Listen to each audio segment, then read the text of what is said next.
David Esrati. For the last 3 decades, I've been fighting City Hall in Dayton, Ohio. When the feds charged some public officials in 2019 in what they called the culture of corruption investigation, I thought we'd see the end of the backroom dealing that's been destroying Dayton for a half a century or more.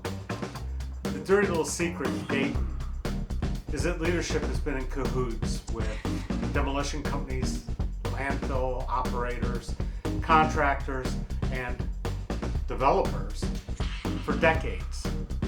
And the more we tear down, the better the payola that flows into the politicians' pockets.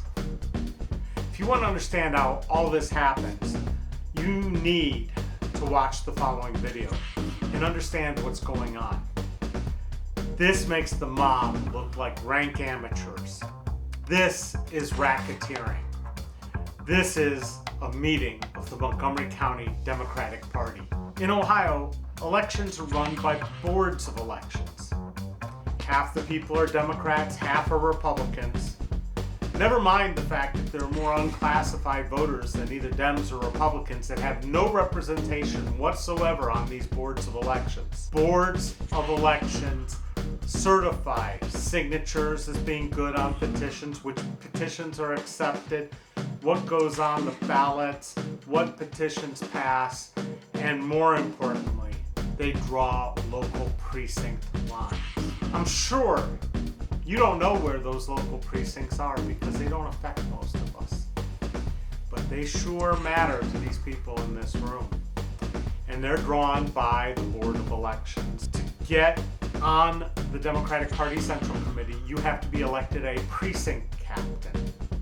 That only takes 5 signatures from members of your party that live in your precinct, and voila, you're on the ballot. And if they do vote in a primary, they often don't know what the precinct captain is and often don't have a choice. These people often run unopposed. Right now, the number of precinct captains in the Democratic Party is about 200. And of those, less than half of them show up at the meeting. And here's the dirty little secret.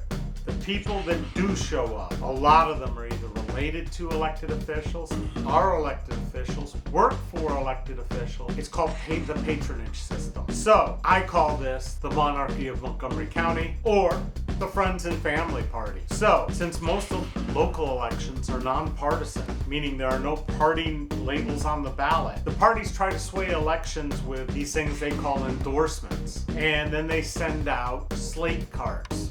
I like to call them stupid voter cards. It says vote for all these people because we say they're the Democrat and this is who you should vote for. And they'll either mail these out or they'll hand them out at the polls. This year they'll be mailing them out with money that people gave them for issue 1, the reproductive rights issue. But in general, the parties really don't have a whole lot of money or a whole lot of power to help get people elected. So they don't actually give candidates money. They do give them access to cheaper mailing. They give them access to the slate card. They give them access to data that is withheld from candidates that aren't endorsed. And yet, this screening committee isn't chosen by the precinct captains. It's chosen by the chairman, who was elected in a very contentious meeting, and this happens every 4 years, and this happened a couple of years ago. So, what also happened the last time we picked a chairman, one, I wasn't allowed to even throw my hat in the ring because I had lost my precinct captaincy of 12 years after they redrew the precincts. I lost it to Karen Wick-Gagne, who was a school board member, but they modified their constitution to automatically endorse incumbents so that the people who didn't get busted by the feds in the culture of corruption get automatic endorsements. So, you're about to watch the party spend an awful lot of time picking one Democrat over another instead of working just to get Democrats elected. I thought that was the goal of the political parties, but no. Oftentimes, the Montgomery County Democratic Party can't even find candidates to run because people come to these meetings and they're like, is this for real? I mean, we've literally had fights in the meeting between labor leaders and community organizers. I'm not making this stuff up. I've got the video. I should put it in here, but right now, I want you to know that if you read Animal Farm by George Orwell and you paid attention, this should remind you, this meeting should remind you of that famous line from Animal Farm. All animals are equal, some animals are more equal than others. So they're gonna have this election and they're telling me that I need to speak to my precinct captain who's not there. And by the way, when you watch these votes, is there any recording of how your precinct captain voted? How are you supposed to know what precinct captain to vote for next time? You can't see how they voted. You can't even see minutes that explain these things. This is the only organization that's a political body that doesn't record the votes of its members on a ballot and actually present them to the public. Here's the kicker. I ran for Congress last year as a Democrat against Mike Turner. I ran in a 4-way primary. I won that primary. I still did not receive the endorsement of the Democratic Party.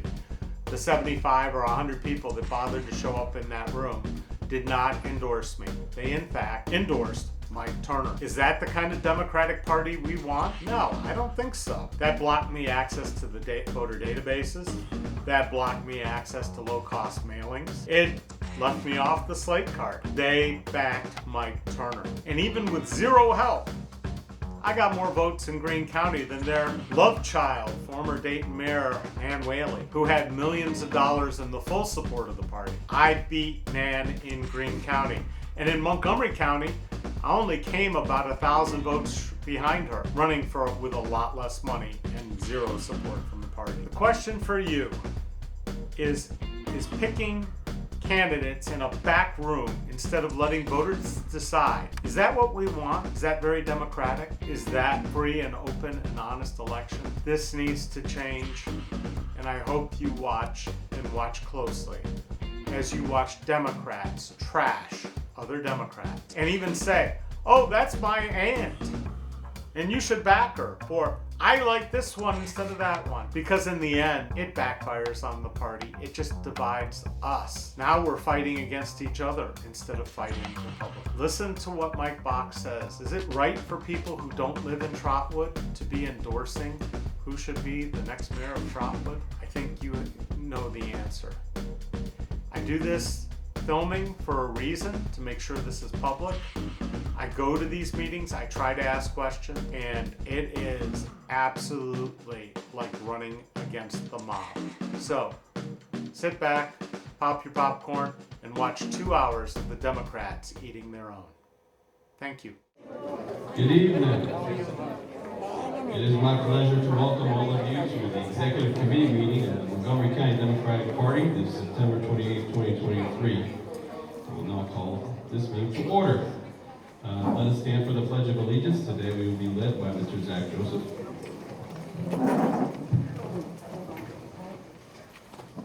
I pledge allegiance to the flag of the United States of America and to the republic for which it stands, one nation, under God, indivisible, with liberty and justice for all. Thank you so much. All right, before we start, there is a small piece of housework that I got to do.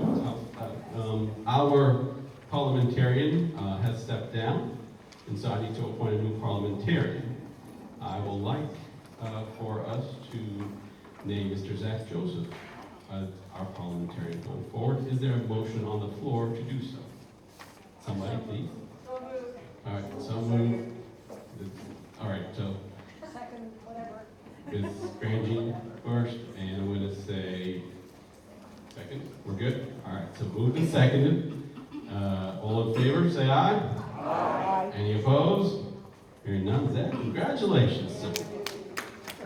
All right, at this time, I will take a motion to approve the minutes. They were emailed to you and also printed out at the door earlier, so is there such a motion on the floor? They're out of them. They're also emailed to everybody. I move that they be sent. All right, it's great. So we have a move. And then is there a second on the floor? Second. Second by Johnson. All right, all in favor? Aye. Any opposed? All right, hearing none, thank you all. Now I'll take reports of our treasurer report. Madam Treasurer. Good evening, everybody. I will just do a quick rundown of what we have in the accounts currently. In the political account, we have $4,147. In the judicial account, we have $1,334. In the restricted fund, the next few haven't changed since last month. Restricted is $195. The state candidates fund is $124. The building fund is at $131,949. So we still have that balance in there. We pay rent out of that account, and that's the only thing we pay. So. Any questions for the treasurer? At this time, I'll take a motion to accept her report. It is moved. Is there a second? It's been moved and seconded. All in favor? Aye. Any opposed? Mayor. All right, a few announcements from me first. I am, and we are in the process of creating a new judicial committee. The judicial committee will serve as a screening committee for judges. But not only will they screen for judges, they will help us recruit judges. As you guys know, judges have become much more informed now with what's happening in our state. Obviously, having favorable judges to us is important. And we have struggled in the past few years to find candidates and recruit them and then get them to run and help them fundraise. So this model was used out of Hamilton County, and it helped not only flip almost, I think, 7 out of the 8 judicial seats into Democrats, it also helped them flip the appeals court, which at this point we have 0 on the appeals court based on the gerrymandering. So what I wanted to announce that today. It will be a very balanced one. We'll have members from public defender's office, we'll have members from the prosecutor's office, we'll have a lot of defense attorneys, of course, because they tend to be more Democrats, and we're going to be recruiting some retired judges also to sit on there. And our hope is to recruit enough judges, because many of you probably don't think about that, but we have a lot of seats coming open. In fact, we actually have one coming up right now that we can't seem to find one for, which is the DR court seat is open. Judge Cross is aging out, and we don't have a Democrat. You have 2 Republicans who are already registered for that seat, but we don't have a Democrat who's a DR court attorney.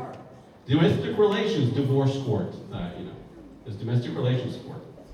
So this is important for us. We got to recruit, we got to make sure we fundraise for them, and we got to make sure we support them. And seeing that this model worked really well in Hamilton, we're going to try it out here. Okay? If you're interested in serving on the committee, this is going to be a larger committee. It's going to probably have about 25 members by the time we're done with it. Please come and see me after today's meeting, and please put your name down, and then we'll call you, and we'll work on getting you on that committee, okay? And I'm not just looking for lawyers. If you're a person who's interested in helping judges, please come and see me as well, all right? Next announcement is, of course, an introduction of our speaker for today. A lot of you have requested that we start having speakers, and we're building this airplane as we fly it. So today we do have a special speaker. We have, from the National Alliance of Mental Illness, we have Danielle Smart, who's going to educate us today on mental health abuse for this year. Is Danielle here? There, come on up, introduce yourself, and just so you know, the projectors, there's some issues with the projectors. This is why we printed these out for you guys today, okay? We are going old school, what? You like it? All right, thank you for being here. Thank you. Good evening. Good evening. How is everyone? Oh, that was great. I like it. I was worried I was going to get people just, kind of not quite awake for the world. So let me get set up and we will get started. Like you said, my name is Danielle. I'm with the National Alliance of Mental Illness of Ohio. I am a social worker. I'm a mental health therapist and community mental health for 10 years before taking my role here as client navigator. So what I do at NAMI Ohio is I work with folks all over the state to get them connected to resources in their community. So people who live with mental illness and their families. NAMI is the largest grassroots mental health organization in America. We were started in 1979 and started Ohio's chapter in 1982. Just continued to grow from there. So over the past year, I've worked directly with over 3,000 individuals, families, organizations to just try to get services to people in the communities. At our level, at the state, we focus on advocacy, support, and education. So our big priorities are a person-centered approach to mental health, crisis services and inpatient care, housing, and day services. at your local level, so I included, you guys have a wonderful affiliate here. NAMI Montgomery County is amazing. They offer our groups, our programs, our support classes. Everything is free of charge to community members. And it's for people who live with mental illness and their families. So I included their contact information, check them out. They can also help you find local resources if you're ever looking for something here, okay? All right, so why I'm here today, youth and mental health. I don't know if there's enough that can be said, honestly. I think it's not a secret to anyone about what's going on today and in the world. And our kids are taking the brunt of it. We do have a children's division at NAMI. They focus on providing peer or parent advocacy. So that is when a parent is struggling with a child who has mental illness and then also is involved in another system. So another system can be something like school, right? Like maybe having an IEP. It can be something like working through physical health concerns, but just needing an advocate that has been through it themselves and they stick with the family through that. We also provide family peer support training in the Youth Move program. If you're familiar with that, that's for people 14 to about 24, and it's just a really great program for people to be able to connect and then do some good in their community through their own experiences. So I went to our director of Children's Services and I said to Mindy, what would you say right now about mental health? Because she's in a unique position. She works directly with children who are in the system. She also works with families of the children that are in the system. And then she works with agencies, organizations, people within the legislature, trying to decide policy, trying to advocate for people on those levels. So this is what she wanted me to share with you. You don't have to look far to know our youth are struggling and hurting. This is the first generation of kids who grew up and live in the social media reality and experienced a national pandemic. Helping them navigate just these two major hurdles is new for all of us. If you are a parent, grandparent, aunt, uncle, teacher, bus driver, neighbor, if you have any way to reach a child, we need you now more than ever. We need you to listen, not only with your ears to hear, but with your eyes to see, your minds to think, your heart to feel, and your undivided attention to focus. Our children need to know that they are validated when they speak, and they are loved when words fall short. So, why are the kids not all right? I think we can all come up with different answers, and we probably all have our own ideas about what's going on. She mentioned the pandemic and social media, and I think we can the bottom line here is trauma is often a shared experience for a number of reasons for a lot of children. So I'm going to share, there's some information in the handout that gives you some statistics, what the national snapshot is. So I'm going to expand a little bit on that, and then we'll talk about what's going on in Montgomery County, and probably most importantly, what we're going to try to do moving forward, and what we can focus on, or continue to focus on. So as it says in there, it's pretty staggering, right? There's a lot of kids, almost 20% of children are currently living with a mental illness. And that's who's diagnosed, so we can only imagine that it's even higher from there. And there's some reasons for that, right? Not everybody has the opportunity to be diagnosed. Not everybody has the opportunity to have the funding, whether that's through health insurance or their own. Not everyone's family places value on mental health. Not everyone's culture or community. Oftentimes it's stigmatized, or they simply don't have access to those resources. So right about now, about 50% of people that are diagnosed, of youth who are diagnosed, are receiving some form of treatment. Whether that treatment is long-term, meaning they stay with the same clinician, that's up to the person. So we have no real good data on the continuity of care, which is a little alarming. To talk a little bit about what we see in schools, which obviously is not the only indicator of success, but it is a pretty good one, and one that we've used for a long time. So we're looking at pretty high dropout rates for people that are living with mental illness, as well as the likelihood that they're going to repeat some grades. In here we talk about the justice system. I want to expand on that. A child who's involved in the justice system when they're a kid is 80% more likely to become involved as an adult. So that's very staggering when we're seeing about 70% of people living with mental illness as a kiddo being involved in one way or another in the criminal justice system. And we often know once that happens that it prevents them from getting access to the treatment that they need. So then we talk a little bit here about the mental health crisis being the #1 reason that children are hospitalized after birth. I think that's a really scary statistic to know, because a serious mental health crisis often involves somebody wanting to harm themselves or someone else. So if we're getting to a point where someone is needing to be medically stabilized, I think that's a pretty alarming thing. And right now, so in here, it does say about 1 child dies by suicide every 34 hours. That's in Ohio. Unfortunately, the national statistic just expands on that even further, and so that makes it 12 children that die each day nationally by suicide. And it continues to get worse, unfortunately, before it gets better. And we're seeing that specifically with younger children. We're seeing a little bit of a higher rate. When I was looking up statistics, I found out that suicide enters the top 10 of reasons for death starting at age 5 per the CDC. That is so scary and alarming. I'm a mom. I'm sure a lot of people in here are parents.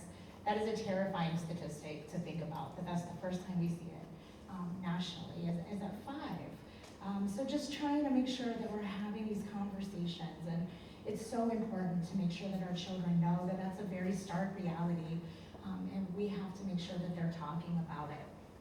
So when we talk about serious, not that all suicidal thoughts aren't serious, but in the statistics, we talk about serious, that means that they have made an attempt. So that means we're talking about like a serious ideation means they're making a plan. They're thinking about what they would use. They're thinking about who they would write in their letter. That's what we mean by serious when we look at the data. And 1 in 10 have made a serious attempt while they're in high school that requires medical attention. So that means that there's tons of children out there, unfortunately, who are making attempts that aren't even being captured by the data. So this is a very real and very scary epidemic. That is expanded even more when we start to look at children that operate in minority categories. So right now, Black children ages 5 to 12 are completing suicide at almost double the rate of their white peers. We're also looking at people who are in the LGBTQIA+ community. That can be up to 4 times the rate of their straight peers.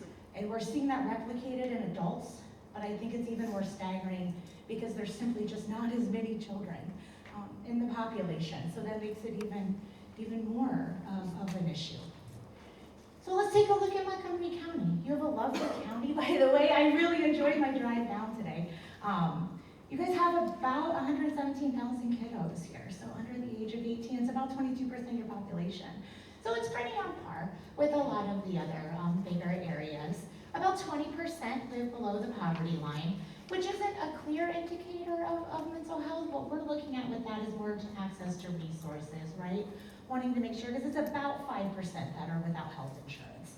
That went down drastically over the past decade, of course, but still about 5% do not have access. So just making sure that we're paying attention to those, and again, very much on par with the other cities here in Ohio. What's interesting about Montgomery County, which I did not know, you guys are the 5th most populated city, but you also have over 775 farms. So that is unique to some of the other areas in the state. So you have a rural population that we also want to make sure that are being reached, because oftentimes those folks have even less access. We talk often about access here in the city, but we forget sometimes about people in the rural areas also going without access. So I pulled a report from Dayton Children's Hospital. Great folks, and they provide almost all of the care, it seems like, when it comes to the emergency services. So they said in 2022, over 7,000 children went to the emergency department for a mental health crisis. That's the one statistic that I think was the most staggering to me. That is a lot of kids. And to get to the place that you've made it to the emergency department, that means multiple other levels have failed, right? That means that you've probably reached out to a provider if you have them. That means your family, of course, they're trying to navigate. These are children, they're not getting there on their own. So there's probably schools or churches or neighbors or friends. So there's multiple levels. So just think about that and how far something progresses to make it to a crisis. And that's very staggering. So the rest of the data you guys can definitely read. I want to skip to my part that I find the most hopeful, I guess, is what we can do moving forward. And this isn't to say that these things aren't being done. I know that I am preaching to the choir to a lot of folks when we talk about things like funding and insurance coverage. I know that everyone knows that. But I do think that there are some things that we can continue to do, and I just want to validate those efforts, that it is important that we're advocating for things like that, because that is connected to how people can get their services. So we want to continue to increase the availability of mental health services. You shouldn't have to leave your local community for care, especially if you're in a crisis. You do have Dayton Children's Hospital, and they're wonderful. A lot of the surrounding counties, that's what they rely on, and even more rural counties don't have access to that. So making sure that we can get there and having access to transportation for everyone across the board. No more transporting people in police vehicles, please, and really trying to focus on getting folks to where they need to go safely. We want to make sure that everything is appropriate. Your mental health services are culturally what you want, spiritually what you want, and that it's focused on the person, it's individualized. There is no cookie cutter approach to mental illness. There is no one size fits all. We want to make sure people are getting the services they need in the way that is best for them. Standardized wraparound care, which means we're looking at things like mental health case management, making sure that we have access to quality case managers, and peer support services. Talked about Montgomery County earlier. I know there's other peer support services within the county, but that's somebody with lived experience, and that's invaluable to not only work with you, but with your family, okay? So, decrease stigma. I know that's part of what we're doing tonight. Making sure we're talking about it. It's okay to not be okay. It's okay to talk about it, and remove judgment from crisis, from mental health, from making sure that you're able to go get those services you need and making them readily available. And it just become part of the continuum of care that everybody experiences. Continue to increase our education and discussion concerning mental health. We want people to be aware, be able to do this, like we talk about CPR, the Heimlich maneuver, right? We should be able to name a couple things if we see a crisis, what we can do to help that person and how to access those services. Y'all are covered by 988 here, which is wonderful. So mental health crisis, you can utilize that. Lastly, we want to make sure that we're working collaboratively in the groups we already have, making sure that we're not working against another group, making sure that social services are being in support of education and vice versa, but making sure as professionals that we're doing what we can to work collaboratively and provide the best care possible. Because at the end of the day, it's about the people and their families, right? So that's what we want to focus on. So, in conclusion, I feel like as a social worker, I can't leave without at least saying one Brene Brown quote. So, I'm going to say, dare to be the adults that we want our children to be. That is all for me. If you have any questions, you need any help, you know of anyone who needs any help, you have my contact information, please reach out to Rebecca and the folks here at Montgomery County. And again, thank you so much for having me. I really appreciate it. Have a great rest of your day. Thank you so much for that wonderful presentation. Hopefully you guys found that useful today and got some great information out of it. Thank you again. All right, at this point, I'm introducing a couple of things for us, all right? I have a few members I'd like to add to our executive committee, and those members, and when I call them, please come on up so they can introduce themselves. Ms. Lynn Cooper, Mike Rose, Destiny Thomas, Rodney Stark, and Mr. Mike Brill. I know, surprising, he does all this work and we've never really appointed them before. So these folks, I'm going to have to give them about a minute to introduce themselves, tell you a little bit about themselves, and I hope we can vote to add them to our executive committee today. Lynn, how are you? Hi everybody, my name is Lynn Cooper. I have been in Dayton since 1999. I am a member of the Montgomery County, I've worked for Montgomery County is what I meant to say, for 22 years. I've been a member of there, yes. Anyway, I have been there with the clerk of court's office. I've worked for the general division, and I'm now with probate court. Also worked at treasurers. I am currently going to be running for the Montgomery County clerk of courts in 24. So I have gotten them started. I have my petition signed and turned in, so I'm ready to roll. So you'll be hearing a lot more from me. So, Destiny? Hi, I'm Destiny Thomas. I'm from Dayton, Ohio. I currently attend the University of Dayton School of Law, so I'm in my third year of law school. I'm a part of Greater Dayton Young Dems. I currently serve as the first vice president, and I've been active in Young Dems for about 4 years now.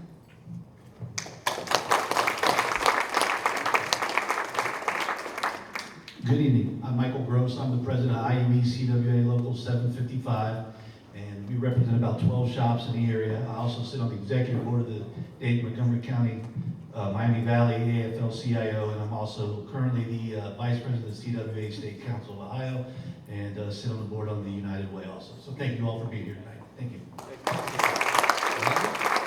I'm about to start. I'm originally from Dayton, Ohio. I moved away. I was in the military for 9 years. Thank you. But I, Army, HUA, if you are HUA, there you go. But I spent some time in combat. I went to Desert Storm. To my surprise, in 2012, I was diagnosed with PTSD, anxiety disorders, and everything. So I'm a big component on mental health. Primarily because I'm here today, standing before you today.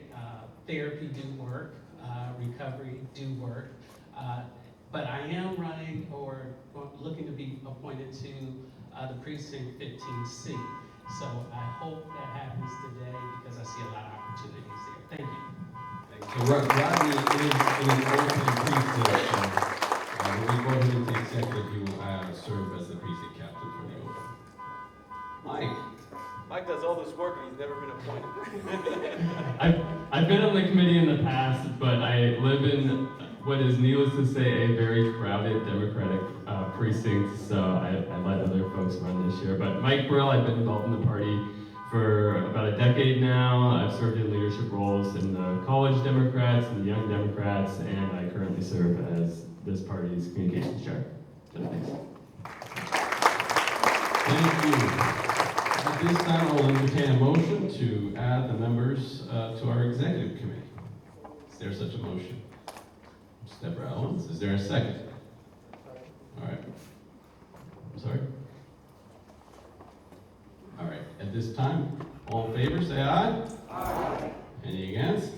Hearing none, welcome to the executive committee. Thank you guys for being here. All right, at this point, we're at the fun part of the meeting, right? We are towards the endorsement process. And you guys got an email with all our recommendations. I would like to kind of break this into a couple of different ways, and that way we can get this done orderly and on time today. I would like to first call up the folks that were recommended for endorsement by the screening committee, and those are Mr. Robert Kelly, Mr. Craig Anderson, Mr. Aaron Lumpkin. Would you guys please come on up here, say a few words, and then after that I will entertain a motion to accept that recommendation.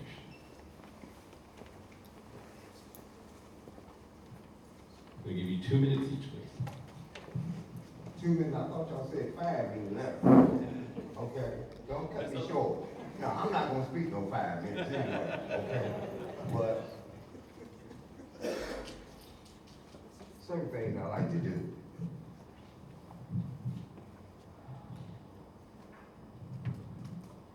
First of all, I'm, as you know, my name is Robert L. Kelly Jr. I was named after my father. I'm not going to speak no 5 minutes, but I want to speak long enough for you to get a picture and get some know-how about who I am, okay? I'm very, very encouraged to have been recommended for endorsement from the committee, and I really, really appreciate that. But I want to point out one thing. The last 2 times I ran, you know, I did not pursue being a Democratic endorser, okay? I really didn't. That was no pushback. It wasn't anything against the Democrats, because I've been a Democrat all my life. My family's been a Democrat all their life. My father, my mother was a Democrat all my life. So I don't want that to just to define me, okay? And basically, I'm gonna die being a Democrat, okay? Not today. I want to be, I thought I had the flow. But today I want to tell you a little bit more about me. You know, I moved to Trotwood in 1997. I built me a home, and that home is still there. I raised my family there. I'm married. I got 3 kids. In fact, my oldest daughter is my campaign chairman, and I really, really appreciate being in Trotwood. Moving on, I graduated from Central State University. Okay, that's right. That's at school. I graduated from Central State University. That's where I began to have my management and my leadership skills, okay? I was the captain of the football team my senior year, and I felt like, hey, that was a running start for me. I went on to play, or to,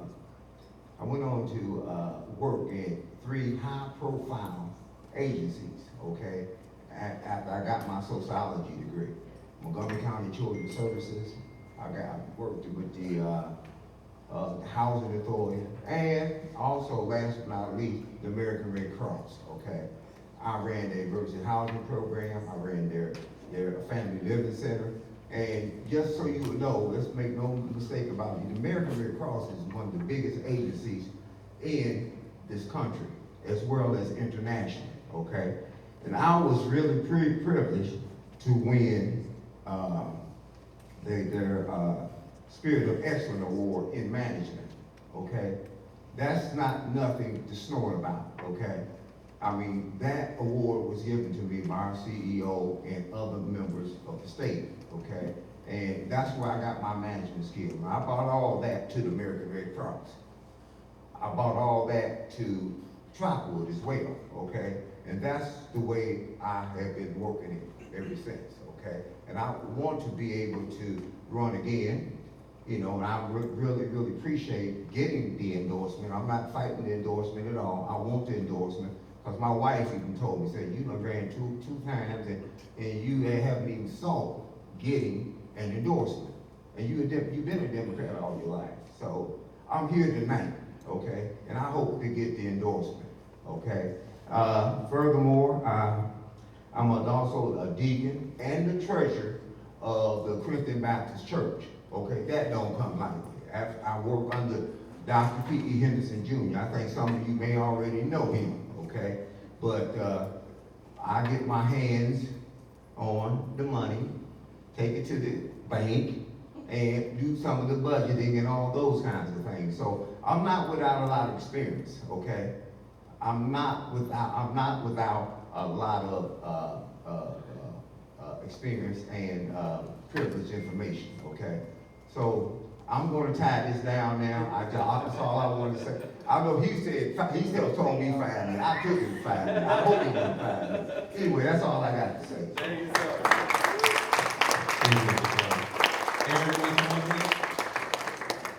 Aaron, you can have 10. Right. I'm going to take the time that Mr. Kelly left over for me to speak. You guys don't mind. My name is Aaron Lumpkin. I am a lifetime resident of Trotwood. Actually, the only time I spent outside of Trotwood was during my time at Mississippi State University when I was playing football. So I now currently serve as the community manager and director for community relations for J.P. Morgan Chase & Company. A couple of reasons why Trotwood Madison School Board is important to me is I've poured back into the school district. It has been my goal to be able to touch so that students could see me back in the community, so I spend a lot of my volunteer time there. A couple of different things that I feel like we could do differently at Trotwood Madison and our school board is to have a more collaborative relationship with our administration. Another thing that I want to do, I want to see is because of the level of students and the number of students that we have that are under that poverty line that we talked about in the speaker that we heard today, we want to be able to turn our schools into resource centers for the entire family. I think that it's very important for us to turn our schools into resource centers to educate the family. We have a lot of young parents in our district, and if we can work alongside them as Board of Education members. And I think that we need to come up with some common goals and some strategic plans that actually listen and hear what our teachers and our administrators say. Some of the conversations that I've had with current administration and teachers is that they haven't been heard. The strategic plan was not something that they were a part of. So we want to change that and have a more collaborative working relationship with our teachers and our administrators. Like I said, I'm a lifetime Trotwood resident. I think the thing that I'm most famous for in Trotwood is being the vice mayor's nephew. So Yvette Page is my aunt. That's probably the most important thing about me. But no, that's my older brother John is an Ohio State Buckeye,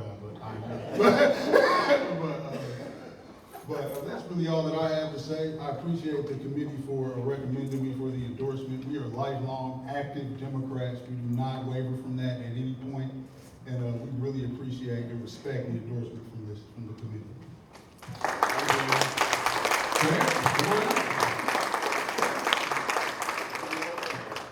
Yeah, hold it closer so they can hear. They can hear, but I think it helps with Zoom if you hold it closer.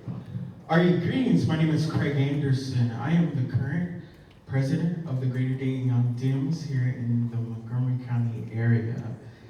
I have been a Democrat for the past, I want to say 8 years. I've been involved locally and nationally. I am a part of the National Young Democrats of America and also the national level of the Black Caucus. I've recently moved to Trotwood in the past 3 years. It's a long drawn out story, but I'm going to give you the synopsis of it. I moved to Trotwood due to the failing health of my mother. My mother needed help with my little brother and my little sister. My little sister was a junior and a senior at Trotwood, and my little brother became a freshman. Last year in March, my mother passed away. One of the requests that my mother made was for my little brother to continue at one school and finish his high school career there. That's why I decided to make Trotwood my official home. I was one day scrolling through Facebook and I saw the ad posted for the vacancy of the Trotwood Madison City School Board. I decided to put my hat in, sent my resume, got the interview the same day. I got the offer to be appointed as a Trotwood Madison City School Board member. I've been working tirelessly for the last 6 months, trying to understand and try to change the perspective from my seat as a board member. Continue to encourage my fellow board members to change the dynamics of how we operate, to change how we see things, and also reminding myself and my fellow board members that we are here for the children of Trotwood. I want to continue to be an effective board member. I want to continue to reach children. I am currently the Director of Operation of Marie's House of Hope. Marie's House of Hope is a youth agency that oversees 5 group homes, a mental health agency, foster care, and also independent living. I oversee that entire operation. I deal with kids on the daily basis that have mental health issues, that have issues in regards to special education.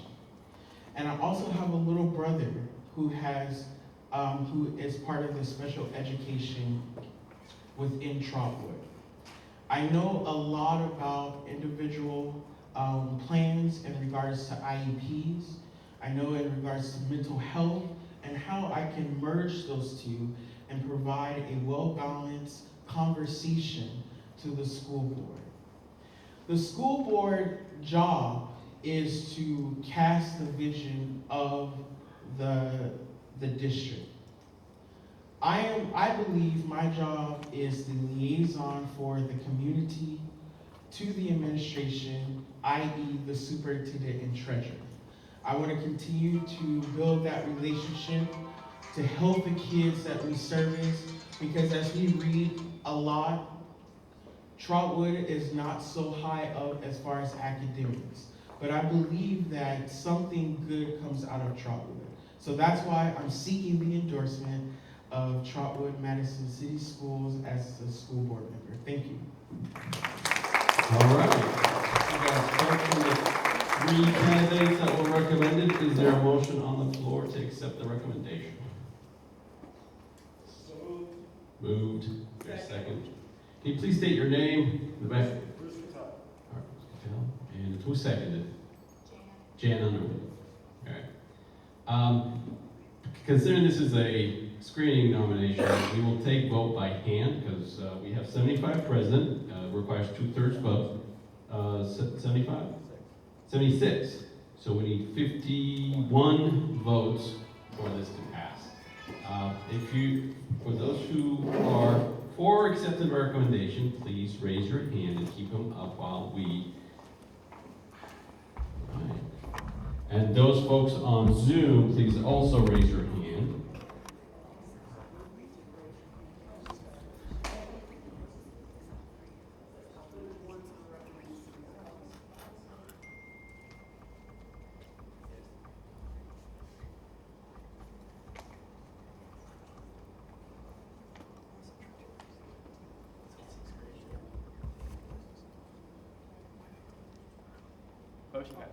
Motion passes. Thank you. What do we get? Congratulations, by the way.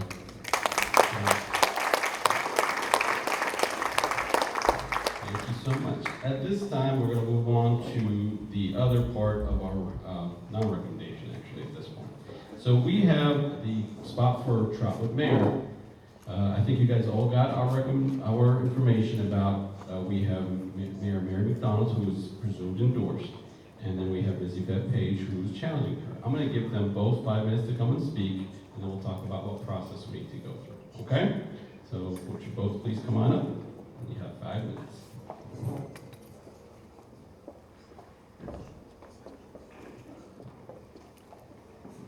Mayor, again, hold the mic pretty close to your mouth. Yeah, so they can hear you. Yeah, the people on Zoom. It's helping on Zoom if you keep it close. Thanks. Good evening, everyone, and thank you so much for the opportunity to address this body. My name is Mayor Mary McDonald, the proud mayor of the city of Trotwood, Ohio. Over the past 18 years, I have served on the Trotwood City Council. I have watched my city experience many challenges. I've seen my city seconds away from bankruptcy, mayors step down, mayors indicted. I've seen businesses come and I've seen businesses go, followed by a tornado that devastated our community, then COVID-19. With a small staff, I held the city of Trotwood together. I'm before you today asking for your endorsement because I believe I am the best candidate and I have proven my ability to effectively lead the Democratic community that I serve as a lifelong Democrat. Over these last 18 years, I have never sought the endorsement of the Montgomery County Democratic Party simply because we are nonpartisan. Anytime I've ever received a letter, I've always answered because we are nonpartisan, meaning that we serve and represent everyone. Our charter has said that, and I have served as such to represent all. Also, I never saw a reason to do that before this last election when the party recommended someone that served on city council against me, a sitting and a successful mayor. I have come to understand that because I didn't ask you for the endorsement, that was why it was given to that individual. A bit of history here I'd like to share. In my 18 years, I have never been embraced by the Trotwood Democratic Party or the Black elected officials. These groups operate as a private club, not a political party. I've been snubbed, left out, harassed, simply because I prevailed to leadership. My community was dying. Our community was suffering. And everything and anything that I've ever done, as far as the city of Trotwood is concerned, was to bring life back to a community of people who have suffered. That's what this leadership has been about. It is about doing the very best that I could. It was about reaching across the aisle, working to understand than to be understood. And as a result, you can see development that's happened in the city of Trotwood that has not happened in well over 25 years. And we continue to have the success that is coming. I'm seeking your endorsement simply because the people of Trotwood, which are predominantly Democrat, would appreciate knowing that this party supports the leadership that is here. I do intend to prevail. I want your endorsement, but I intend to prevail. I have for 18 years. I expect to continue. I support everything about the Democratic Party. One of the things that has often challenged me, many of you saw the letter that was sent by Mr. Sparks, but someone running for office that would carry on with some of the things that that person has shared, I couldn't support that. And there have been individuals that have come across either way that have not been something that I would have ever supported for my people, especially sexually oriented materials. I have young children myself, and the idea, the things that were being said in there, I couldn't support that, and I don't believe She is lying! Sir? She is lying to us all. Sir, please keep your comments to yourself. Thank you. Give her her time, and then we will have, please be civil, sir. Please be civil. You've asked to be civil. We're all adults here. I will not be Thank you. I will not be accused of sir, being a pervert and a sir. pedophile by her. Sorry, sir, please. No, you need to talk to her. Okay. That's what she's doing. Sir, we want to go through this orderly, please. Okay, we're almost done with this. Thank you.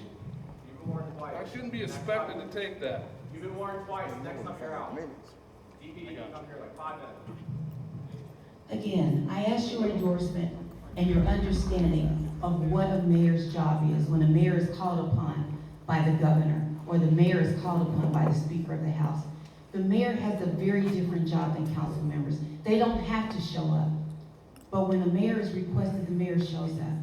And to be painted and to be accused of things that were not true regarding me has deeply saddened me. I've done what I've done for the betterment of the city of Trotwood. I have represented it well, and the people of Trotwood are now enjoying prosperity that they've not seen in 25 years. And it is very, very scary, the idea that we could ever go back to a mindset that did not support growing our community in a positive way. Thank you. Thank you, Mayor. Yvette, come on up. It's your turn.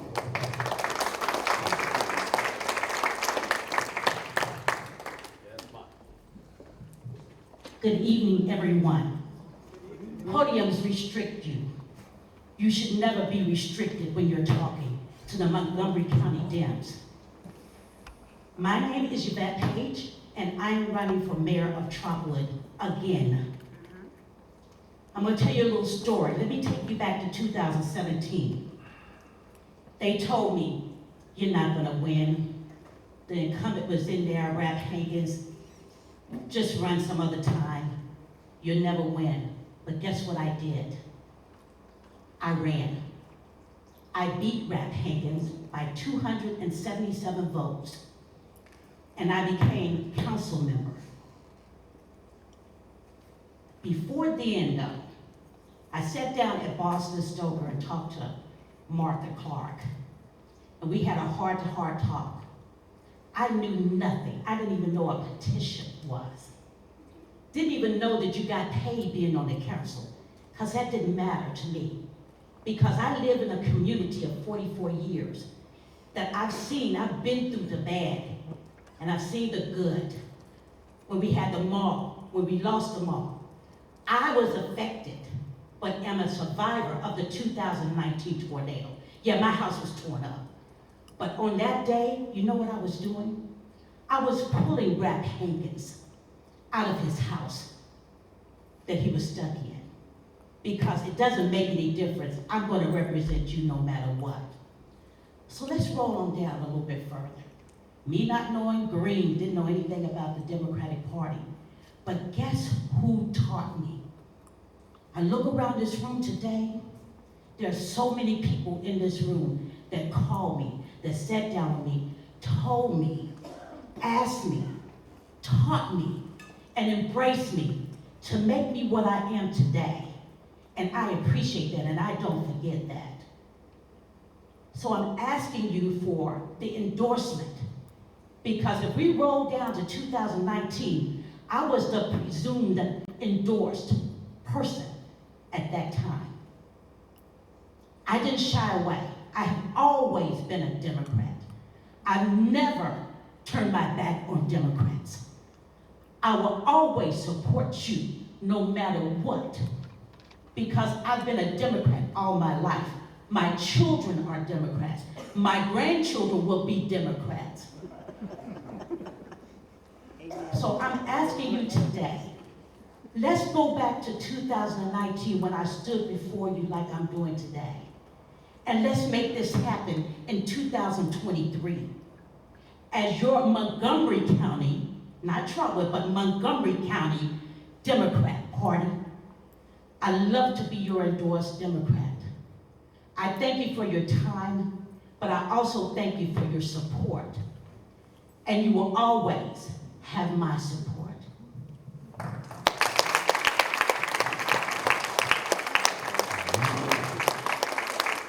Thank you so much. I'll make a point of privilege, I guess, or just the Point of privilege from our parliamentarian. I have to abstain from the city of Trotwood recently purchased software from my company, Tyler Technologies. We cut the checks for the both of you, so there's a little bit of a conflict there. Just Thank you on the for record, being honest. abstaining. You will abstain. All right. We still, thanks for being honest about that, and thank you for letting us know. All right. I think you guys got the information from us. There is a presumption of endorsement for an incumbent. Is there a motion on the floor to overcome the presumption? I make a motion to remove the presumption. All right. For the It's been endorsement. moved. It's been seconded and thirded. Okay. Did you get all that? All right. To overcome the presumption, we still need the 2/3 vote. We still need 51 votes. All in favor of overcoming the presumption, please raise your hand. Yes, sir. Discussion. Hey, would you like to have a discussion? All right. I will open it up for discussion. There you go, sir. I certainly like to make a comment. Yes, sir. Would you like to come up here? I'll give you yeah, that way people, because the Zoom folks cannot see you when you're over there, and they cannot hear you. So please come up here if you're going to make a comment. And Can I get 5 minutes? no. We'll be here all day, buddy. Thank you very much. On behalf of the discussion piece, I'd like to make a note that we've heard both candidates, and I respect both for what they do, but I'm a total engaged Yvette Page individual. Yes, I'm the president of Northwest Dems. Yes, you made the accusation that you were not embraced and weren't welcomed, but that was maybe many years ago. But, the door is always open, and we've always left it open. Even the Montgomery County Party here has left the door open for you, Ms. McDonald, and you never showed, except this rare occasion. So I just wanted to make that comment and at least get people thinking about being a Democrat is more than just coming in and asking for an endorsement. Being a Democrat is working hard every day, knocking on doors, canvassing, coming in, participating in activities, coming to the monthly functions when they happen. I'm just messing with you. But anyway, seriously, I just wanted to make that comment, and I just wanted to say, I think we should get behind the new endorsed candidate that we hope to have endorsed, Ms. Yvette Page. Thank you very much. Any other comments on the floor? Anyone else? Anything? All right. Ms. LaRonda Jackson, come on up.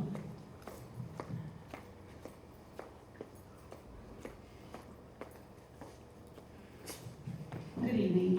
I am endorsing or recommending for Yvette Page. I am a Democrat every day. I'm not ashamed of it. I know you have to work with everybody, but at the end of the day, you are who you are. I ran against Phil Plummer, and I reached out to the mayor of Trotwood after seeing her at a picnic, and we had this little greeting, and I asked her for her support. I did not receive that support. I texted her and asked her, would she help me knock doors? You know, that last race, it was a newly formed race to include Trotwood and Harrison Township to give me a fair opportunity, and I didn't get that support. I'm a Black woman. I've never felt shamed or cast aside. You just get in there and you do the work. I ran in a district in 2022 that was Vandalia, Huber Heights, West Lip, just everywhere, and you do what you have to do. So I have had some feelings about this race. I've talked to people who live in Trotwood, and several of them will say, is she a Democrat? So I can only speak for myself and how I feel, and you're a Democrat every day or you're not one at all. Any other comments from myself? I'm sorry, so this is just for the members of the party. Thank you. Anybody else? I'm not a member of the party. I'm You're not a Democrat. member of this body, sir, please. Yeah. Thank you. Anybody from the floor? Any other comments before? Come on up, sir. Please keep it civil. I will. Thank you. I did get upset because I'll tell you a little bit more about it. So in 2016, I ran for state representative. I was the endorsed Democratic candidate. In my past, I was in a band and we had so much fun. We traveled across the United States, this region. We were critically acclaimed. Not everything was politically correct at all. We just went over the top sometimes. And Miss McDonald, along with the Republicans in 2016, tried to take a bit that we did, where I told the story of a coming of age story when the first time when I was 14 years old and touched a girl's boob. And she and the Republicans tried to make out that I was a pedophile and a kitty pervert, and she endorsed the Republican in television commercials, traveled all over campaigning with him. How would you like if someone did that to you and you had never, ever in your entire life ever had any kind of problems? People had only praised you and said, you're a good guy, I've got no problem. I had thousands of children in my care as a Dayton public school bus driver, but these goofball, sleazy politicians are willing to just say anything to get elected. And I just ask you, I'm not perfect, I never claimed to be, but if someone did that to you, or your family member, how would you feel? You would feel disgusted with them, because it's disgusting, and it's filthy, and we should stop any kind of campaigning ever like that again, and we should never accept anyone in our party who does anything like that, who doesn't care about how it affects other people whatsoever, only in regards to get my foot into power. It's disgusting, it's filthy, it's got us where we are in America today. It made me a United States veteran. It just made me think, this is all so stupid. We've got a bunch of people who just say anything about anybody at any time, instead of talking about issues. Mary has worked for Republicans. She's given them endorsements. You can look them up on YouTube. She has done commercials for Mike Turner. If we endorse her, she will be doing commercials for Mike Turner. How do we know that? Because she's done them in the past. It doesn't take a genius to figure this stuff out. So that's about all I got to say. If you've got any more questions for me, I will gladly answer them. And I would just urge you to vote no on Mary McDonald. If we do, we might as well just, let's endorse Marjorie Taylor Greene.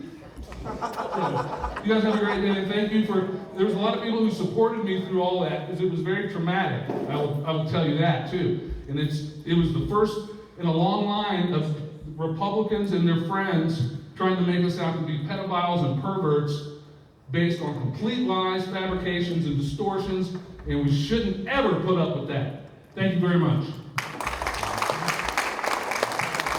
Any other comments from the floor? Any other points of discussion? Seeing none. to? We already did. It's a motion and a second for the overcoming. Yeah, at this point, there's a second, a first and a second. At this point, we'll be voting to overcome the presumption. Would you please raise your hand if you're for overcoming the presumption that Mayor McDonald has? Please raise your hand and keep them up. Could you explain what that means? All right, so that means, that she no longer is presumed endorsed, and then we can open it up for endorsement. Does that make sense? Yes. All right. Endorsement still require 2/3? Yes, all endorsements require 2/3. All endorsements require 2/3. All right, once again. It's just allowing us to make a decision as a body on who we want to endorse. Right, this will allow us, right? So if you're for opening this up and overcoming the presumption, please raise your hand and keep them up. And if you're on Zoom, please raise your hand and keep them up. Mike, is your hand up? All right, raise it a little higher, thank you.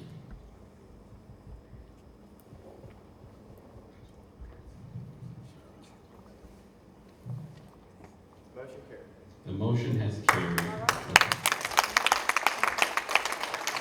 All right, so the presumption is overcome at this point. Is there any motion from the floor to endorse someone in this race? I would like to make a motion to endorse. Go ahead. Oh, sorry. There's no motion to question yet. There's no, you point privilege after. She's making the motion. All right, go ahead. I would like to make an endorsement, a motion to endorse a candidate for mayor of Trotwood by raising hand. All right, so we are opening it up to vote on, you're not making a motion for anybody so it would allow us, at this point, we're asking the body to allow us to vote. Good call. Is there a second for that? Second. It's been, so it's a motion to open the endorsement up for this race. Thank you. Thank you for making that motion. All right. So we have a first and a second. If you're in favor, is this 50% required, not 2/3? Okay, just to open it up for endorsement. In favor, please raise your hand. Motion carries. All right. Is there a motion on the floor to endorse someone in this race specifically? Yes, sir. I have a question. Yes, sir. So this presumptive endorsement. Yes. Does this mean, now that the body's made this decision going forward, that what's the purpose of a presumption endorsement if endorsements are going to be open? Well, sir, it's a presumption, not a guarantee. The word is presume, and there's a 2/3 requirement. If some, and the body's will is the body's will. Right. So it's unfortunate. I guess what I'm saying to you is there's always a presumption for incumbents. It's in our Constitution, but the body with a 2/3 vote can overcome that presumption.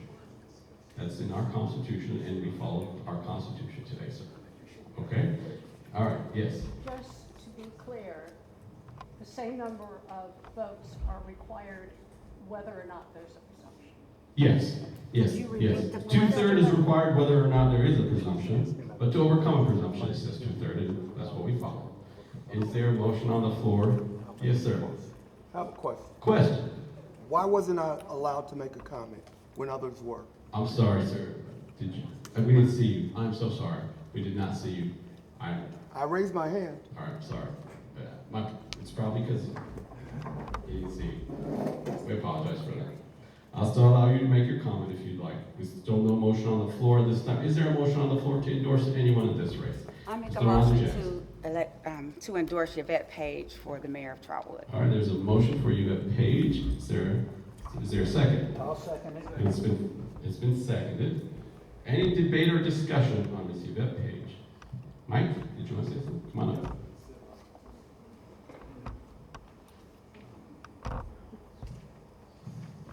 I'd just like to say that I'm just kind of surprised that the Democratic Party is involved in the Trotwood matter because, are we going to be endorsing for Kettering School Board? Are we going to be endorsing, for Germantown Council? I mean, I just don't understand why we're doing that. And I know there's very strong feelings, and David helped explain why they are.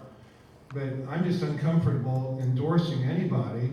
It seems like if the Democrats in Trotwood want to get together and endorse somebody, that would be proper. But I just can't see where we as a body for the Democratic Party should be endorsing anybody for Trotwood. And I think I'd resent it if you were trying to endorse someone at Kettering. You know, I just don't think it's the proper role for the party to do. And I don't understand how it came about that this is happening, except I guess because there's such strong feelings about the history of what's happened. But I'm going to have to abstain from voting because I just think that's the right thing to do. Thank you, Mike. Mike, the way that happens is candidates request endorsement. When a candidate requests endorsements from us, we screen them and recommend them. So even if someone from Kettering wants, I mean, I just. Yes, sir. Yes, sir. Yes, sir. We have recommended folks from Kettering. We've recommended folks from Huber Heights. We've recommended. I understand. We may disagree, but that's our process. Anybody else want to make a comment from the floor? Sir, anybody who is in the body that wants to make a comment from the floor? All right. Yes, sir. I just have a question. So presumptive endorsements only stay if we vote on them, or are they automatic? They're automatic if people request them. So, like, I'll give you an example. For the city of Dayton, nobody requested to endorse against the presumptive nominee, so they stay presumptive. Does that make sense? Yeah, it does. Okay. So people have to come and request screenings from us. That's how it works. In this case, people requested screenings from us, so we screened. Okay. Mr. Abrams. She asked her name about your question, so. Oh, thanks. Can I ask a follow-up? Follow-up question. Is it possible for the screening committee process to be a little more transparent? And why is it not? We have been more transparent than any time before, sir, so I'm not sure in what way you're. No, I understand. I just mean, like, that's a long page of words that we got, but it's not actually very rich and detailed beyond. Okay, so part of the things we gotta balance, and I gotta be honest with you, sir, is protecting people. When people come to screen with you, they have a questionnaire. Nobody ever releases that questionnaire, because whether you endorse them or not, you still want to protect them from any potential attacks from Republicans. Because that questionnaire asks very specific questions about very specific issues that the party cares about. Right. And I will tell you, in this instant, it was unanimous decisions on all of them. Okay? Does that make sense? Can we ever do an idea of what the questionnaire is? We can share the questionnaire, but not people's answers. That makes sense. Okay? No problem. Happy to do that. Any other comments from the floor about this specific race, please? Hearing none, I will take a vote. It would require 2/3. If so, this is a vote for Ms. Yvette Page. Please raise your hand and keep them raised up. And same on Zoom.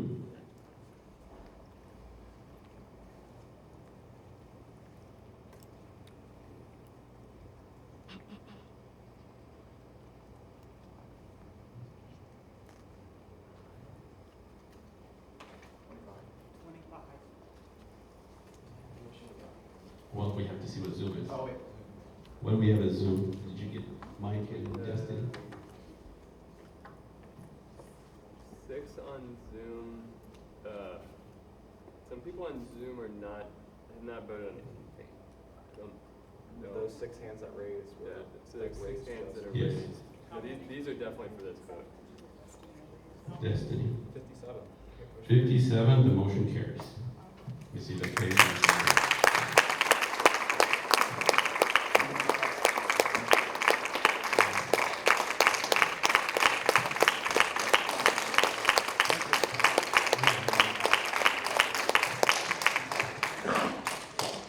All right.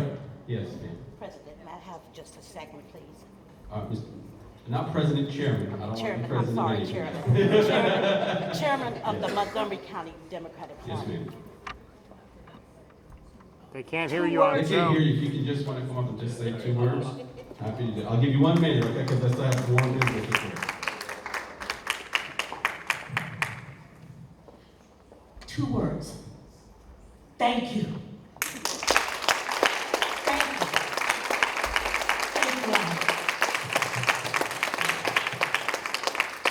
All right, the next race that we have is for an at-large, and we have two folks come in and screen before us. Now, Ms. Rhonda from would you like to come up? And Ms. Denise Moore, please come up and say a few words, and then I'll explain to you what the discussion was. Your phone is still here, yes, sir. Don't worry. I haven't looked at it at all. Any music videos on there? Yeah. All right. Would you like to come up and say it? Go ahead.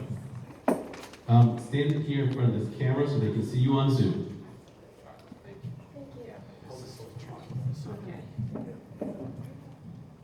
Good evening. My name is Denise Moore, and I am running for the Trotwood City Council at large. I have been a resident in Trotwood for over 49 years. I'm a product of the product. I have raised 4 children in Trotwood. I have also had the opportunity and the honor and the pleasure of serving on our local school board for over 18 years. I have run 5 successful races. But I didn't run those races alone. The citizens were a huge part. As a matter of fact, they were the primary reason why we were victorious. I serve on multiple boards. I am a community servant. That's what I do. And it is a calling. I volunteered at the Dayton Mediation Center. I've served on the National Association of School Board Administration. I've served as a board of director appointed by the state for the Ohio Health Policy Institute, where we institute health care policies for all Ohioans. I've served on the board of C4, and I'm currently serving on all of these boards, by the way, as a board member to ensure that preschool parents and students get what they need. I'm also a member of the National Black Caucus. I'm a national speaker with the National Alliance of Black School Educators, the Ohio School Board Association of Administrative Officers. And what I talk about collaboration. I talk about board superintendent relationships in that vein. I talk about leadership. I talk about how do we do this together, because we're better together. Even if we have our differences, people, personality, and politics, there's no place for that on the dais. Not if we're gonna move things forward. I had an opportunity to speak with large groups of folks about what Trotwood needs. We set up advisory groups. And what it's about, it's not about us as the elected officials. It's about the citizens. It's about the people we serve. And that's why I'm running. I want to make sure that they can have a voice. And I do that in every aspect of my life.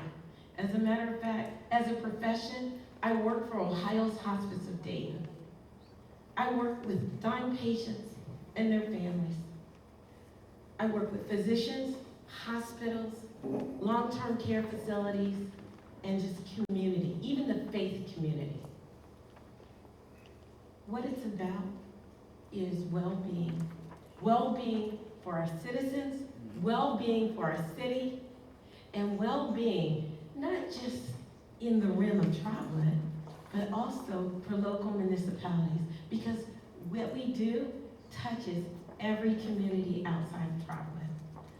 My family have always been Democrats. I grew up not knowing there was anything else. I have been a lifelong Democrat. My children are also Democrats. We believe in the principles, the policies, and the deep-rooted direction of the Democratic Party. I'm asking for your support this evening so that I can continue to serve our community at large. Because what I have found on the school board, we save one life at a time. Because when we're looking at individual situations, it takes a village.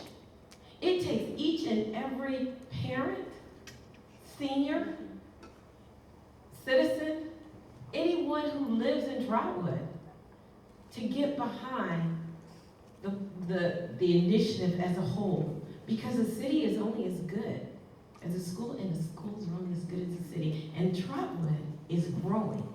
I want to be a part of the revitalization. I want to be a part of the rebirth.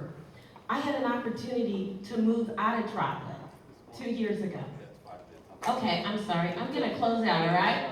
But I decided to stay because I love Trotwood, I love citizens, and I would love to have your support this evening for Trotwood City Council at large as your new council member. Thank you.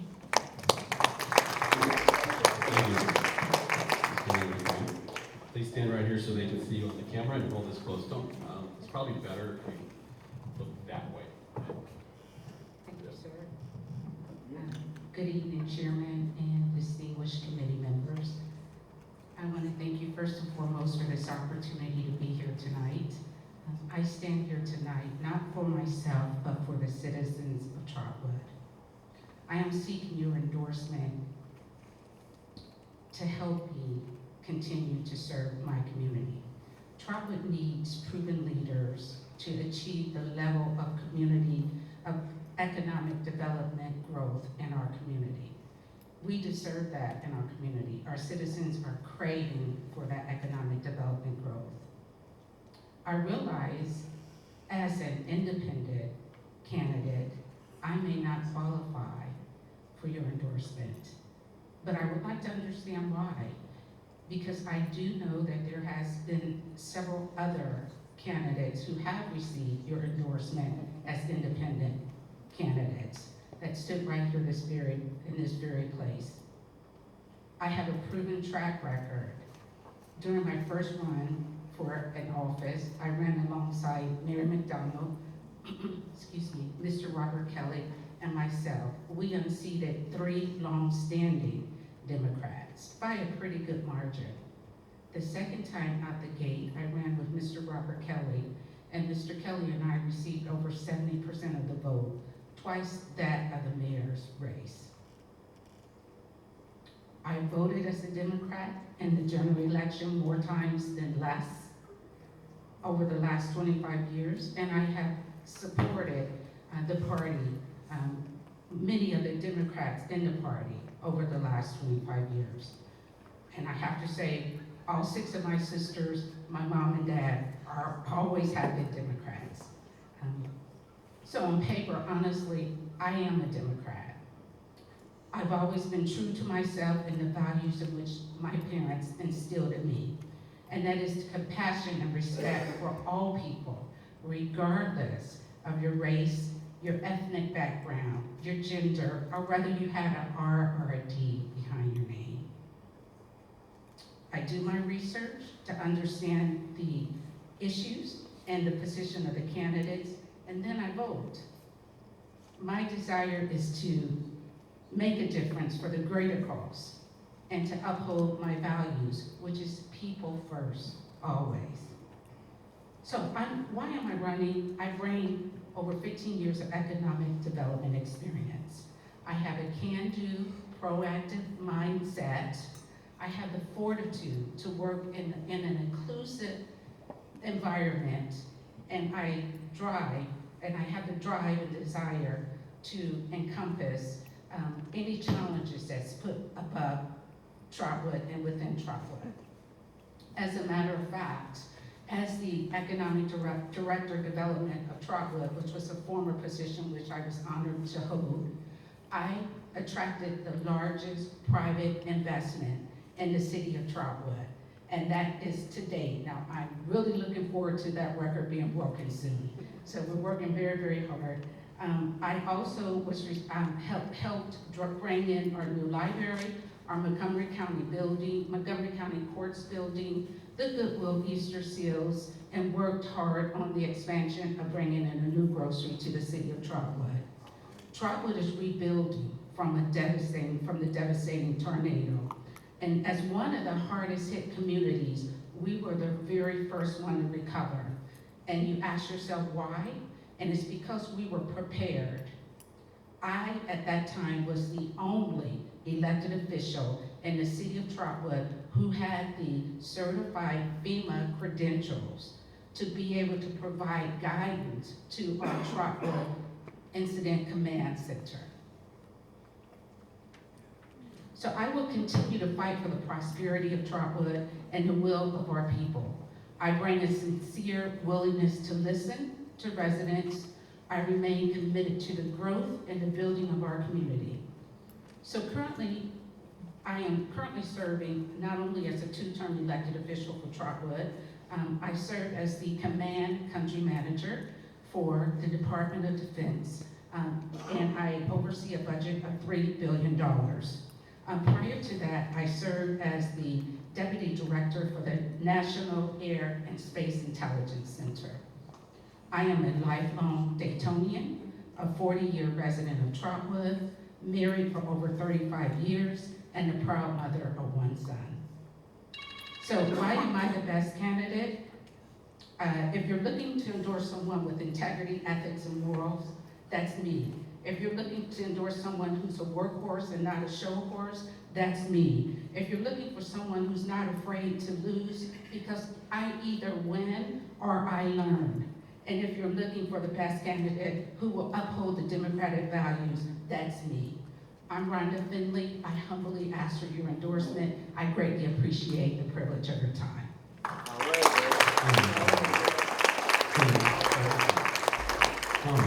you. So Ms. Finley said something I want to clarify. She said she may not be eligible for endorsement. That is not correct. That is not the question that the screening committee came out with. All right?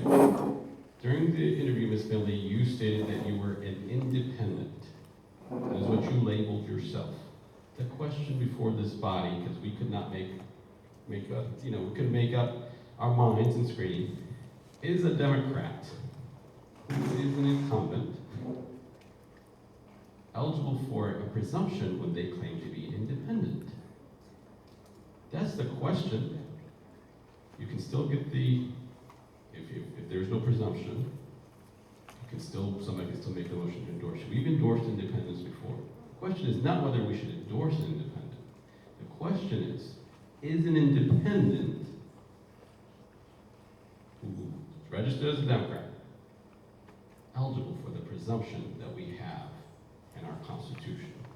Yes. Just one question. Can you read the relevant part of the Constitution that will probably help us analyze? Well, it says all elected Democrats, incumbent Democrats, it says all elected incumbent Democrats are presumed endorsed. It's in our bylaws. There you go. That's what it says. Now, incumbent Democrats. Finley's registered as a Democrat, but she says she's an independent. She has said that in her application, and she said that in person. Yes? Can you read the relevant part of the Constitution? The Constitution, yes. That distinguishes between independents and registered Democrats. Right. It says all incumbent Democrats are presumed endorsed. Okay? Chairman? Yes. I have a question from Zoom. How many seats are up for Trotwood City? 2 seats are up, right? 2 at large. Yes, we have endorsed 1 earlier, and there's 1 left to be endorsed. And then I have 2 folks, Melissa Beal Fairline and Reverend Demetria Thompson, who are requesting the votes be separate. Vote be separate. For each. They're requesting a separate vote for each candidate. Well, yes, but the first issue before us is not whether we endorse a deputy, whether we endorse. First issue we got to decide as a body, is there a presumption? Does that make sense? Yes. I would like to make a motion to resume the presumption of endorsement. Okay. I'm sorry. No, say that. I don't understand what you're saying. I would like to make a motion to remove the presumption of endorsement. So you would make the motion to remove a presumption from an independent candidate, yes? Yes. Okay, so the motion on the floor is to not presume an independent to be presumed Democrat. That's the motion on the floor. Is there a second? Second. It's been Who seconded it? It's been motion and second.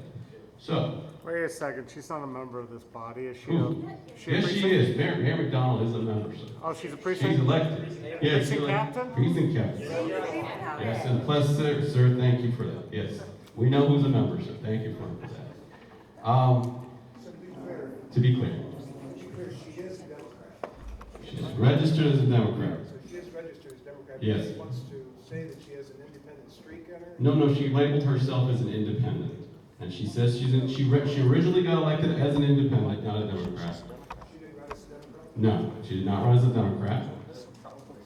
No, they're all, yes, but when you ran, you said you're an independent. Now, also, the other thing that we had a trouble with, and I'm being very honest with you, is in 2022, Ms. Finley voted in the Republican primary.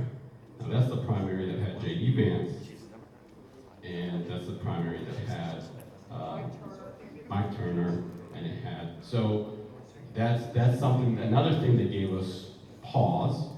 You know, 2022 voting in that primary gave us pause. Even though she's re-registered as a Democrat, in 2022 you had J.D. Vance for the Senate. Who else was running as a Republican? What's the other crazy guy that was a Republican? He was running. There were a whole bunch Well, of them. yeah, Mandel. So that was the other reason that it gave us pause, whether a presumption exists in this case. Okay? All right, so the motion on the floor, whether there's a presumption. Yes. Right. Is someone on Zoom allowed to make a comment? Comment? Yeah, sure, if you can read it out. So, Martha Clark would like to... Hold on. Before you can make any comments, there's only a motion. Is there a second? Yes, that's right. I was asking for... There was a second. All right, now we'll take comments. Okay. Martha Clark would like to mention that Denise Moore is running on a slate with a Republican, Norman Searcy? Scarce. Wait, we're not at that point yet, so... But that is not true. I am running by I understand. When we get there, we can take that comment. This, right now, the motion on the floor is whether a presumption should exist. Yes. My only comment is I think because of the way the bylaws are worded, we have to do it the way that Jocelyn proposed. Yes, yeah. Well, Thank you. go ahead. Yes. I'm going to read it. We're going to read the bylaws. All right, everybody grab your popcorn. The screening committee recommendation shall go to the executive committee. The question on the floor shall be, shall the executive committee concur with the screening committee's recommendation? This shall be a privileged motion. No other actions relative to endorsement for a specific office shall be in order until the executive committee has acted in this question. In accordance with the Constitution, in order to concur with the screening committee recommendation to endorse requires a 2/3 affirmative vote of the executive committee present and voting. That means you don't have to pick the entire body, just who's here has to be 2/3, 70 or 66%. If the screening committee recommendation fails to receive the 2/3 of the votes of those present and voting, the floor shall be open to accept nomination from the floor for endorsement. Voted endorsement by the executive committee shall be by open ballot, either by voice or show of hands. All Democratic incumbents hold a presumption of endorsement, which can only be rebutted by 2/3 of the vote of the executive committee. And I think that's it. That's it. That's all this says. That's why we couldn't make up our mind. So, yes. So if we pass the motion, It just removes the presumption. It does not mean she can't get the endorsement. well, but if the motion Or- fails, will she have A presumption. presumption of Yeah. endorsement? The question is whether there's even a presumption. Okay? Correct. If it fails, she's a registered Democrat, she's an incumbent. She's presumed. She'd be a presumed Democrat. endorser. Right. This motion on the floor is to remove that presumption. If we remove the presumption, then we can take a vote to endorse her by the body if someone calls it. Makes sense? Clear Okay. enough? Clear as mud. Right. All right. The motion on the floor is to remove. Remove the. Remove the presumption. We need 2/3. Right. All right. All in favor of removing the presumption, please raise your hand. Raise your hand high, please.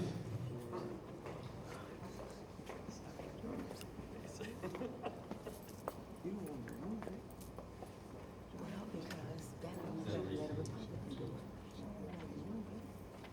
anyone here?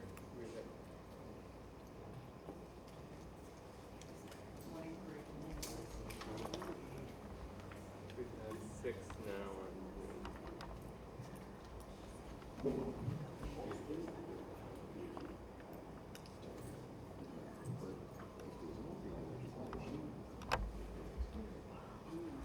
Gotta do math. Ooh, 9. Motion fails, she's presumed. All right. Now, since the motion failed that she's presumed, is there any motion on the floor to? That's it. That's She's it? endorsed. It's not for her. Well, we can't take any more. Ms. Moore, if she's presumed, then she's endorsed. Ms. Moore, Spindler, you're presumed endorsed.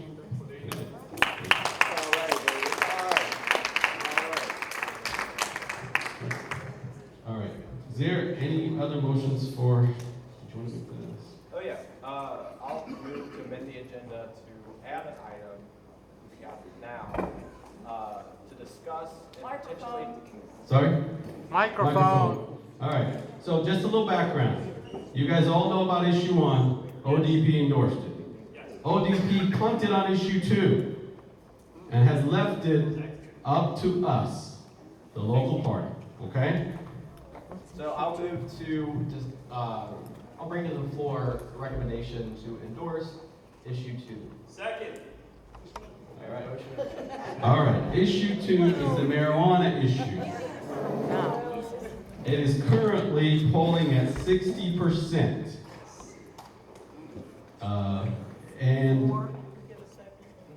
it was seconded by Mr. Abrams. I saw he was a very happy second right there. I was going to make that motion, so that's great. I'll make a comment. Good. All right. So, any comments on issue 2? Now, I will tell you,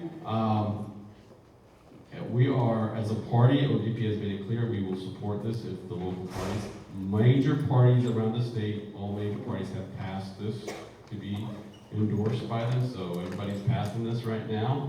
I would hope that we would follow suit with other large counties. This is an important issue. The money that it can potentially raise from local, I think the local dollars could be over 26% will go towards local communities. That's the local community fund. And 10% for drug rehab. I mean, we were just talking about, mental health, and drug rehab, and we were just talking about we've always talked about how the money for local dollars seems to be going down and down. This issue, when it passes, because it will pass, I think our voters are going to pass it, can bring a lot of dollars to local, and I think as a party, I hope we would take this stand and support it. Yes? Just a question, do we know what the Republicans are doing? The Republicans are against it. All I need to know. Show and tell. This is an Ohio medical marijuana license. To get that, I paid $200. I talked to a doctor online, which I got an appointment, I think, about maybe an hour and a half between like asking for an appointment and getting one. I was on the phone with my Dr. Tell for a total of 52 seconds. Hi, what's wrong with you? I get headaches. Perfect, you'll get an email in like 2 hours and you can go pick up your card. This is the current system. 52 seconds. My husband did it. He was on the phone for maybe a minute or an hour for a minute and 15 seconds. He said he has anxiety. He's like, well, that's not covered. Do you get headaches? He said, yes. On his card, it says he has muscle spasms.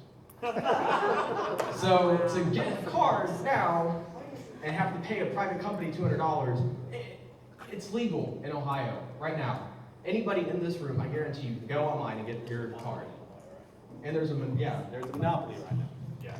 So it doesn't make any sense. Just like we were talking about mental health, these kids who get hemmed up with like drug possession charges, they're going and you're 18 years old, you get hemmed up with a drug possession charge, now you can't join the military. And we're the largest military community in the state of Ohio. So these kids growing up, they make one mistake, and then they can't join the military and serve. So I encourage all of us to endorse issue 2. Yes, ma'am. $1.6 billion for the state of Colorado. So the state of Colorado was $1.6 billion in tax revenue last year. The state of Michigan, the state of North, is way ahead of us on this issue, and they are starting to pile, the dollars are flowing in from it for local dollars. Yes. All right, at this point, yes, sir. I just want to make this comment. Yes. The issue of marijuana is used against black people Yes, it to is. incarcerate Yes, them sir. far more often than Yes, anybody sir. else. So Yes, for sure. if that isn't a reason to vote for it, we don't have a reason to vote. Right, that's correct. That is correct. Thank you, sir. Thank you for that comment. Thank you. All right, all in favor of endorsing issue 2, please raise your hands. Floor has it. Okay, all right. Thank you so much. We will endorse issue 2 and we'll move forward and we'll see that logo on our slate card. Thank you. Thank you, sir. All right, at this time, I will take reports of the committees. Communication Committee, you here? Yes, you are. Mike, you have anything? No? No, sign up for our email list. Sign up for the email list. That's all Mike has got. If you don't get emails, sign up, please. If you don't get our email, please sign up. Membership, you got anything? Not today? All right. Before I move on, Melrod, would you like to come up here and tell us about all the canvassing we're doing? Just want a point of reference, all those boxes you see back there, we just got our yard sign for issue 1. There's only half, yes, I know, but we'll get some more, which is tomorrow. We'll get the rest tomorrow. So we're going to be putting them together. If you would help us volunteer to put them together, please see the people. Okay, I know you guys are all glazed over, so this is it. Issue 1, vote yes. See me over here. We need to canvas all across the county or other volunteer opportunities, so I'll be right over here as you exit. So please, if you haven't already connected with me, please do so. Thank you. All right. Northwest Club, are you here, sir? Tony, would you like to say something on behalf of the Northwest Club, sir? I know you guys are busy back there, so. Now, he gave me a hard time earlier. I think I'm allowed to.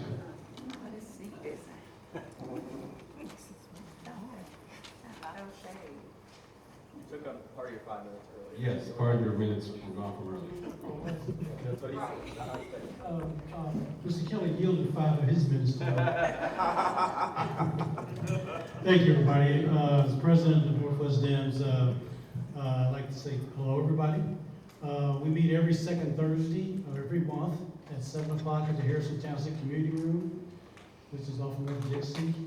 We're wholeheartedly invited. 7, you said what time? 7? Thank you, Don. 7 o'clock. And we should probably end around 8 o'clock. So, depends on who's there talking. If Mr. Kelly's there, then it would be 8 o'clock.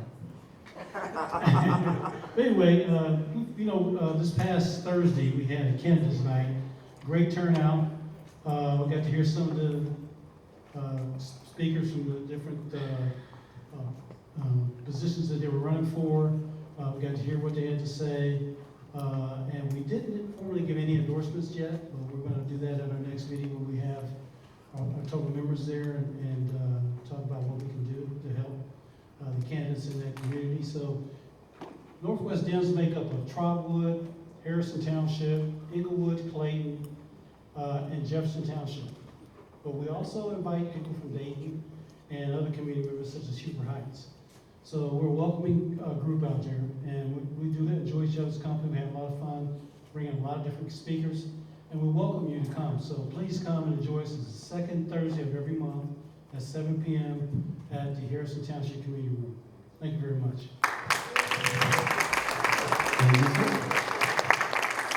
I know Allison couldn't make it from the South Dems. Is there anybody else from the South Dems today? Any updates? All right. No? All right. Would you like to say anything for the Young Dems, sir? Come on up. I know you guys have an event on Saturday? Okay.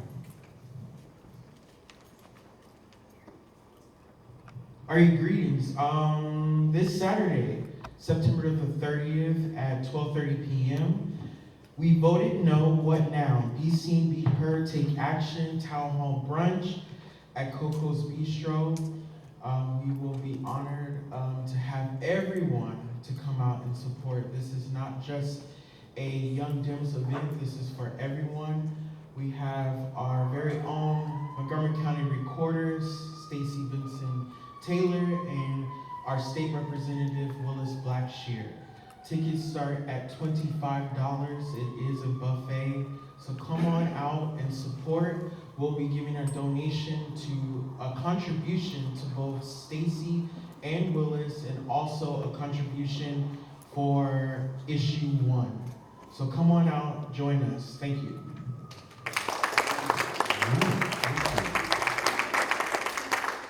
All right, do want to update you that we did, yes, questions?